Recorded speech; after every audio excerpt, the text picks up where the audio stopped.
Eu acho que a pergunta que todo mundo aí deve estar se fazendo é, tá, e como é que funciona a tributação desses diferentes tipos de contratos? Então, quando a gente fala em questão onerosa, a gente sempre lembra lá do fisco que tem que pagar algum imposto, né? Infelizmente, se tem receita, tem que dar uma fatia para o governo. Além das atividades, né, do risco da atividade entre o contrato de arrendamento e o contrato de parceria que a gente já viu, existe uma grande diferença na tributação, principalmente na questão do imposto de renda. Mas antes da gente entrar qual é essa diferença lá na tributação do imposto de renda, vamos lembrar um pouquinho como é que é feita a tributação do imposto de renda do produtor rural, pessoa física, né? Hoje existem duas formas de tributação de IR para CPF, produtor rural, que é esse produtor ele pode tributar então pelo lucro real, que é o quê? Receitas, menos despesa, menos o investimento, para chegar numa base de cálculo e aplicar a alíquota do imposto de renda, que via de regra é 27,5%, ou ele tem a opção do lucro presumido, que a gente fala que é uma presunção de 20% sobre a receita bruta.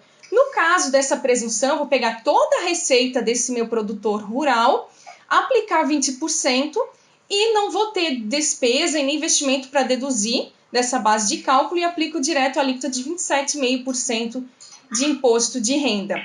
É importante também ressaltar que quando a gente fala, né, de contrato, sempre temos duas personas, duas figuras que estão ali envolvidas. Então, se eu vou pensar em tributação, eu tenho que pensar sobre a ótica do meu produtor rural, que está lá na atividade, e também pensar na ótica do meu proprietário daquela terra, né? Como é que eu vou tributar? Cada um vai ter uma situação diferente para tributar o imposto de renda, porque estão em momentos diferentes, em situações diferentes.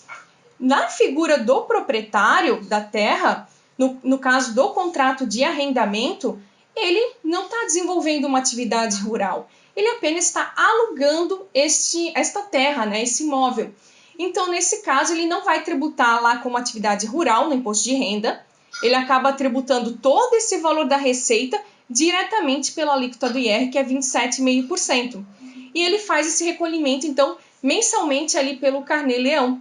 Enquanto que nessa operação de arrendamento, na figura do produtor que está desenvolvendo a atividade, ele é um produtor rural normal, então ele vai tributar no imposto de renda sim como uma atividade rural, e esse valorzinho de aluguel do arrendamento que ele paga para o proprietário, esse valor é uma despesa que ele pode então acabar deduzindo ali no imposto de renda para chegar no valor do IR a pagar lá no final do ano, né? Já no contrato de parceria, o produtor da terra, ele é um parceiro do produtor rural.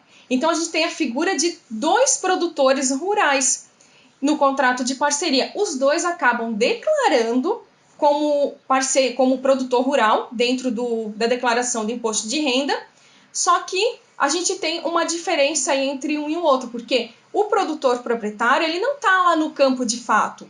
Ele tem sim os riscos da atividade, mas não é ele que está ali no dia a dia no campo. Então ele acaba não tendo despesas, às vezes, para deduzir lá na base de cálculo do imposto de renda dele. Já o produtor rural que está no campo, ele vai ter, então, todo aquele know-how de despesa para desenvolver aquela atividade. Ele não tem só a receita para tributar o IR.